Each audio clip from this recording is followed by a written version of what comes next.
بسم اللہ الرحمن الرحیم۔ السلام علیکم، ویلکم ٹو ماہم کہانی۔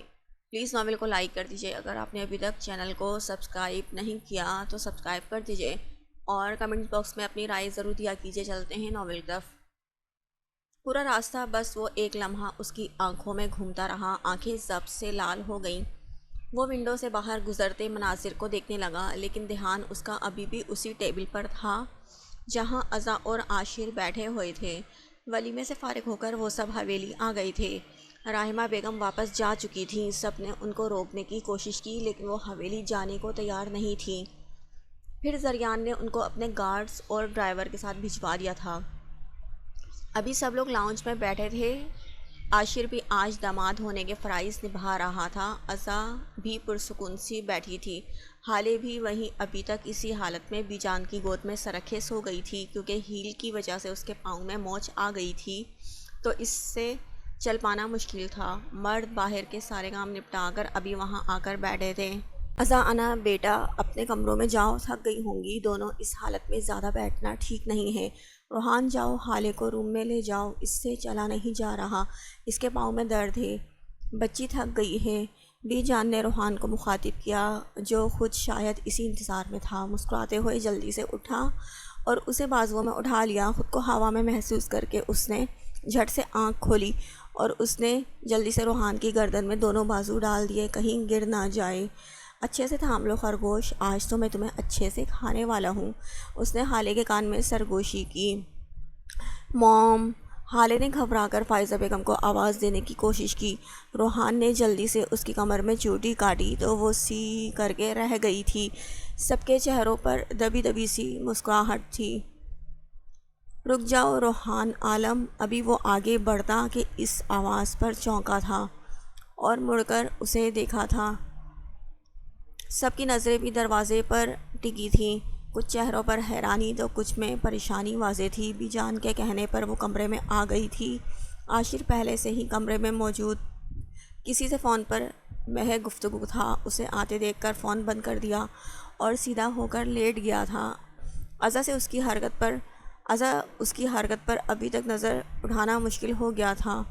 وہ جلدی سے اپنے لیے ایک سادہ سا سوٹ لے کر واش روم میں گھس گئی تھی۔ تھوڑی دیر بعد وہ جب باہر آئی تب بھی عاشر ایسے ہی لیٹا ہوا تھا۔ وہ جا کر دوسری سائڈ پر لیٹ گئی تھی۔ عاشر کی نظریں اسے گھبرانے پر مجبور کر رہی تھی۔ اس کے لیٹتے ہی اچانک وہ عزا پر جھک آیا اور خمار آلود نظروں سے اسے دیکھنے لگا۔ عزا کے پسینے چھوٹ گئے۔ وہ لاکھ اس کے ساتھ نارمل رہنے کی کوشش کر رہی تھی، لیکن اس کی وحشیانہ قربت برداشت کرنا اس کے نازک وجود کے بس کی بات نہ تھی۔ ڈر سے اس کی آنکھیں پھٹی کی پھٹی رہ گئی تھیں۔ عاشر جھکا، ان آنکھوں پر نرمی سے لب رکھے۔ عزا نے ایک سسکی لی، اسے عجیب سی گھٹن ہونے لگی تھی عاشر سے۔ وہ ابھی مزید کوئی حد پار کرتا کہ باہر سے دادا جان کی گرجدار آواز پر گھبرا کے اٹھ گیا اور باہر بھاگا۔ عزا بھی اس کے پیچھے باہر بھاگی تھی۔ صبح 7 بجے کے قریب وہ کراچی پہنچا تھا۔ وہ اپنے محل نما گھر میں داخل ہوا تو عائزہ بیگم سامنے ہی بیٹھی اس کا انتظار کر رہی تھی۔ وہ جا کر ان کے گلے ملا، پھر صوفے پر ان کی گود میں سر رکھ کے لیٹ گیا۔ عاشر اٹھو بیٹا، جا کر چینج کر لو، پھر ناشتہ کر کے سو جانا۔ عائزہ بیگم نے اسے پیار سے اٹھاتے ہوئے کہا، نہیں موم، سکون مل رہا ہے یہاں۔ وہ آنکھیں موندے لیٹا رہا اور عائزہ بیگم اس کے بالوں میں ہاتھ پھیرتی رہی۔ فراز خان عاشر کی والد کے آنے پر اٹھ کے بیٹھ گیا۔ تھوڑی دیر بیٹھنے کے بعد وہ کمرے میں چلا گیا۔ سب کی نظر دروازے پر کھڑے وجود پر تھی۔ زریان نے پریشان نظروں سے روحان کو دیکھا جو خود بھی پریشانی سے دروازے پر کھڑی زائش کو دیکھ رہا تھا۔ اس کا آنا اسے سمجھ نہیں آیا تھا، آخر وہ یہاں کیوں آئی تھی۔ زائش نے اس کی گود میں موجود حالے کو زہر خن نظروں سے دیکھا۔ کون ہو بیٹا آپ؟ پہلے فائزہ بیگم آگے بڑھی، انہیں روحان کا چہرہ دیکھ کچھ انہونی کا احساس ہو رہا تھا۔ میں آپ کے بیٹے روحان کی بیوی ہوں، یہ رہا ہمارا نکاح نامہ۔ اس نے روتے ہوئے نکاح نامہ اس کے ہاتھ میں دیا جو پتھر بن گئی تھی، ان کے ہاتھ میں دیا جو پتھر کی بن گئی تھی۔ ان کے الفاظ وہاں کھڑے سب کے سروں پر پہاڑ کی طرح گرے تھے۔ سب نے بے یقینی سے روحان کو دیکھا تھا۔ اس کا چہرہ اس وقت زلزلے کی زد میں تھا۔ اس نے حالے کو نیچے اتارا اور جارحانہ تیور لیے آگے بڑھا۔ کیوں آئی ہو تم یہاں؟ تمہاری ہمت کیسے ہوئی میرے گھر میں قدم رکھنے کی؟ اس نے زائش کو بازو سے جھنجھوڑ کے رکھ دیا۔ میں تمہاری بیوی ہوں، تم کیسے کسی اور سے شادی کر سکتے ہو؟ وہ روتے ہوئے چیخ پڑی تھی۔ اس کی حالت دیکھ کر کسی کو بھی ترس آ جاتا۔ نہیں ہو تم میری بیوی، میری بیوی صرف حالے ہے، نکلو یہاں سے ابھی اور اسی وقت۔ وہ اسے بازو سے دبوچ کر گھر سے نکالنے لگا۔ سب حیرانی سے یہ تماشا دیکھ رہے تھے۔ دادا جان نے فائزہ بیگم کے ہاتھ سے وہ پیپر لیا اور جیسے جیسے پڑھتے گئے انہیں اپنا وجود بہت بھاری سا محسوس ہونے لگا۔ دیکھو تم مجھے ایسے نہیں نکال سکتے، میں تمہاری بیوی ہوں، تم میرے ساتھ ایسا نہیں کر سکتے، میں تمہارے بچے کی ماں بننے والی ہوں۔ وہ بولے جا رہی تھی۔ رک جاؤ روحان، دادا جان کی گرجدار آواز پوری حویلی میں گونجی تھی۔ اس نے بے یقینی سے دادا جان کو دیکھا۔ وہ قدم قدم چلتے اس کے پاس آئے اور پیپر اس کے سامنے لہرایا۔ یہ کیا ہے؟ ان کا لہجہ بہت سرد تھا۔ روحان کو سب کچھ اپنے ہاتھ سے نکلتا محسوس ہوا۔ دادا جان میں آپ کو سمجھاتا ہوں نا۔ دادا جان آپ ریلیکس رہیں۔ زریان نے ان کو سمجھانے کی کوشش کی۔ انہوں نے ہاتھ اٹھا کر اسے خاموش کروا دیا۔ سچ یا جھوٹ؟ وہ اب بھی روحان سے مخاطب تھے۔ سچ ہے، لیکن میں اس سے پہلے کہ وہ اپنی بات مکمل کرتا، فائزہ بیگم کا ہاتھ اس کے گال پر پڑا تھا اور اس نے بے یقینی سے ان کو دیکھا تھا۔ آنا اور ازا نے منہ پر ہاتھ رکھ کر اپنی چیخ کا گلا گھونٹا تھا۔ کیا یہ بھی سچ ہے کہ یہ تمہارے بچے کی ماں بننے والی ہے؟ فائزہ بیگم کی آنکھوں میں آنسو کے ساتھ کچھ بہت زیادہ درد بھی تھا۔ نہیں ماما، یہ جھوٹ ہے۔ نہیں آنٹی، یہ سچ ہے، یہ جھوٹ بول رہا ہے۔ آپ چاہیں تو ابھی میرا چیک اپ کروا سکتے ہیں۔ اس سے پوچھیں کیا اس رات وہ میرے ساتھ نہیں تھا؟ کیا اس نے مجھ سے بیوی ہونے کا حق نہیں لیا تھا؟ اس کی اس قدر بے باکی پر روحان اسے جا کر تھپڑ لگاتا۔ دھڑم سے کچھ گرنے پر سب نے پیچھے مڑ کر دیکھا اور سب کچھ بھلائے اس سائڈ پہ ایک دم بڑھے تھے۔ بیجان کا سینے پر ہاتھ پڑا تھا۔ ازا اور آنا تو اسے اٹھاتے ہوئے رونے لگی۔ اس سے پہلے کہ روحان بے تابی سے اس کی طرف بڑھتا، دادا جان نے اس کا ہاتھ پکڑ لیا۔ خبردار، ایک قدم بھی آگے بڑھایا ورنہ ہم بھول جائیں گے تم ہمارے پوتے ہو، سرد لہجے میں کہتے وہ آگے بڑھ گئے تھے۔ زریان نے حالے کو اٹھایا اور باہر بھاگا۔ سب اس کے پیچھے بھاگے۔ بیجان وہیں بیٹھ گئی، آنسو ان کی آنکھوں سے رواں رواں تھے۔ روحان بھی اپنی گاڑی میں بیٹھتا ان کے پیچھے بھاگا۔ کاش کوئی اس سے پوچھتا خود کو مرتے دیکھنا کیسا ہوتا ہے۔ وہ سب ہاسپٹل میں موجود تھے۔ فائزہ بیگم تو سجدے میں پڑی رو رہی تھی۔ روحان کو کسی نے بھی پاس نہیں آنے دیا تھا۔ وہ وہاں سے کچھ قدم کے فاصلے پر بے چینی سے چکر کاٹ رہا تھا۔ آنکھیں ضبط سے لال تھیں جیسے کسی بھی وقت چھلک پڑیں گی۔ ڈاکٹر روم سے باہر نکلا تو سب بے چینی سے ان کی طرف بڑھے۔ روحان بھی ان کی طرف بڑھا تھا۔ کیا ہوا ڈاکٹر صاحبہ، میری بچی ٹھیک تو ہے نا؟ دادا جان نے تفکر سے پوچھا تھا۔ جی ابھی تو وہ بہتر ہے، لیکن انہیں کوئی گہرا صدمہ پہنچا ہے جس کی وجہ سے بے ہوش ہو گئی تھی۔ اس ایج میں بچیوں کے لیے یہ سب ٹھیک نہیں ہے۔ وہ دلہن کے لباس میں ہیں۔ کیا آپ لوگوں نے زبردستی ان کی شادی کروائی ہے؟ اگر ایسا ہے تو بہت غلط کیا ہے۔ اب کوشش کریں کہ ان کو مزید کوئی تکلیف نہ ہو۔ بچیاں اس ایج میں برداشت نہیں کر پاتی کوئی بھی صدمہ، اس لیے خیال رکھیے گا ان کی مرضی کے خلاف اب کچھ بھی نہ ہو۔ آپ لوگ ان سے مل سکتے ہیں۔ ڈرپ ختم ہونے کے بعد آپ انہیں گھر لے جا سکتے ہیں۔ ڈاکٹر کو جو اس کی حالت دیکھ کر سمجھ میں آیا بول دیا اور آگے بڑھ گئی تھی۔ روحان نے سب سے پہلے اندر جانا چاہا تو دادا جان نے اسے وہیں پہ روک دیا۔ وہ نہ چاہتے ہوئے بھی رک گیا اور بے بسی سے زریان کی طرف دیکھا۔ زریان کی آنکھوں میں اس کے لیے صرف غصہ اور افسوس تھا۔ ایک غلطی کی وجہ سے اس سے سب کچھ چھن گیا تھا۔ حالے کا ٹھیک ہونے کا سن کر وہ وہاں سے نکل آیا تھا۔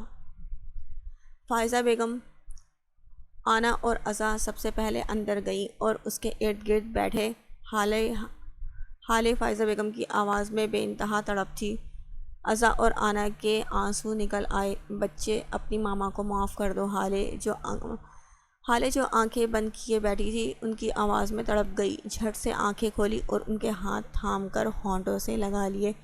ماما نہیں کریں پلیز، مجھے گھر جانا ہے، مجھے کچھ بھی نہیں چاہیے، مجھے گھر جانا ہے۔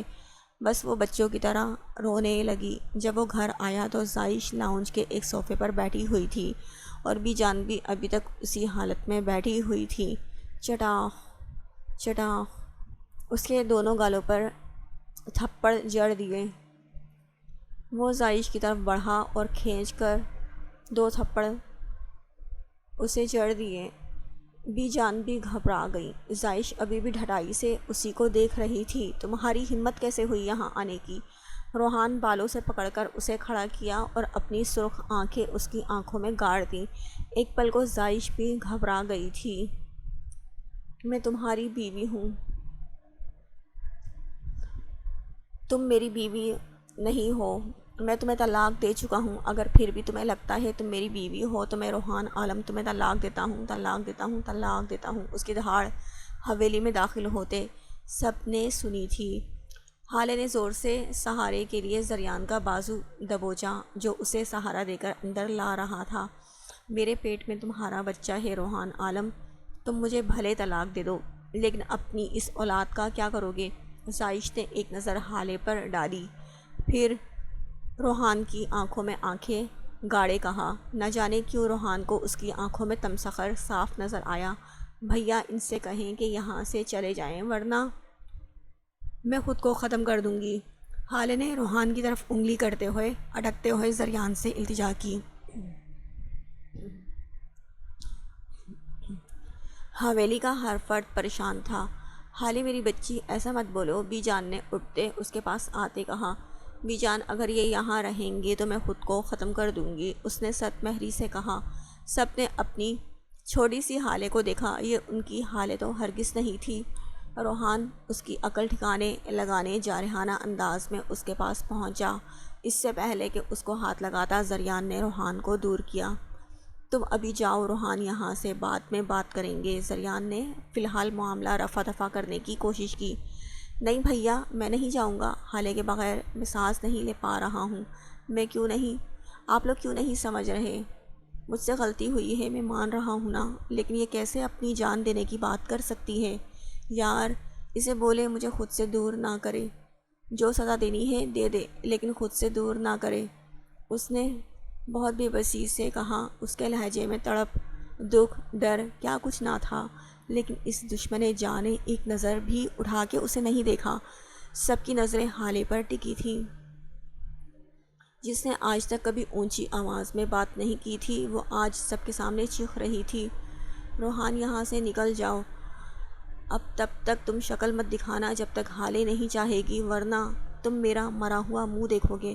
ماما نے روحان کو بنا دیکھے اپنی بات مکمل کی اور حالے کو لیے کمرے کی طرف بڑھ گئیں۔ کچھ ماہ بعد، یار 1-2 دن کا اسٹے ہے بس، پھر واپس آ جاؤں گا۔ تمہیں پتہ ہے منى کی برتھ ڈے ہے، لاسٹ پر بھی میں نہیں جا سکا، دلشیر پیکنگ کرتے ہوئے بولا تھا۔ ٹھیک ہے، اپنا خیال رکھنا، مجھے بھی نکلنا ہے، آج حمزہ گروپ آف انڈسٹریز کے ساتھ میٹنگ ہے آج، روحان گہری سنجیدگی سے کہتا۔ اس سے مل کے وہاں سے نکل گیا تھا۔ دلشیر بھی اپنا سامان اٹھاتا ایئرپورٹ کے لیے نکل گیا تھا۔ ان گزرے مہینوں میں بھی اس کے جذبات کم ہونے کے بجائے بڑھ گئے تھے۔ ازا سے محبت دن بدن شدت اختیار کرتی گئی، لیکن اس نے اللہ سے دوستی بہت مضبوط کر لی تھی اور یہی ایک کام اسے سکون دیتا تھا، اس کے سکون کی وجہ بنا تھا۔ رات کے 11 بجے وہ کینیڈا پہنچا تھا اور دروازے پر کھڑا بیل بجا کر کھلنے کا انتظار کر رہا تھا۔ Happy birthday to you, happy birthday to you, happy birthday منى۔ نیند سے بھوچل آنکھوں سے ہمنہ نے دروازہ کھولا تو سامنے کھڑے دلشیر کو دیکھ کر اس کی چیخ نکل گئی تھی۔ وہ بھاگتے ہوئے اس کے گلے لگ گئی۔ تھینک یو سو مچ بھائی، آپ نے بتایا کیوں نہیں آپ آ رہے ہیں؟ وہ اسے لیے اندر کی سائڈ بڑی تھی۔ حالے میں نے کہا ہے نا کھانا کھاؤ ورنہ 2 تھپڑ لگاؤں گی، عقل ٹھکانے آ جائے گی، تنگ کر کے رکھا ہے تم سب نے مجھے۔ فائزہ بیگم اسے ڈانٹتے ہوئے اسے کھانا کھلانے لگیں جو صبح سے بخار میں مبتلا تھی۔ 2-3 نوالے لینے کے بعد اس نے ہاتھ روک لیے تھے۔ ماما میرا دل نہیں کر رہا، پلیز مجھے نہیں کھانا بس، اس نے التجا کی۔ فائزہ بیگم نے بھی اسے مزید تنگ نہیں کیا، برتن اٹھاتے ہوئے کمرے کی لائٹ آف کرتے باہر نکل آئی تھی۔ ان کے جاتے ہی کب سے رکے آنسو گالوں پر بہنے لگے۔ میں آپ کو کبھی معاف نہیں کروں گی، آپ اپنی بیوی بچے کے ساتھ اتنے خوش ہیں کہ آپ کو ایک بار بھی حالے کی یاد نہیں آئی، اب حالے بھی کبھی آپ کو یاد نہیں کرے گی۔ وہ تکیہ سینے میں دبوچے ہچکیوں سے رونے لگی۔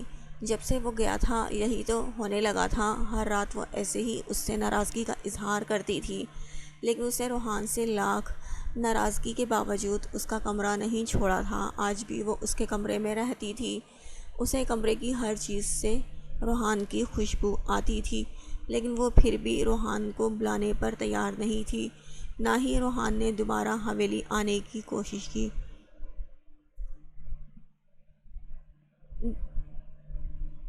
نہ جانے کب روتے روتے وہ گہری نیند میں چلی گئی، اسے پتہ ہی نہیں چلا۔ زریان اٹھے آنا کے جھنجھوڑنے پر وہ ہڑبڑا کے اٹھا تو آنا اپنے پیٹ کو پکڑے کراہ رہی تھی۔ اس کی ڈیٹ 3 دن بعد کی تھی، لیکن اچانک آدھی رات کو اس کی طبیعت خراب ہو گئی تھی۔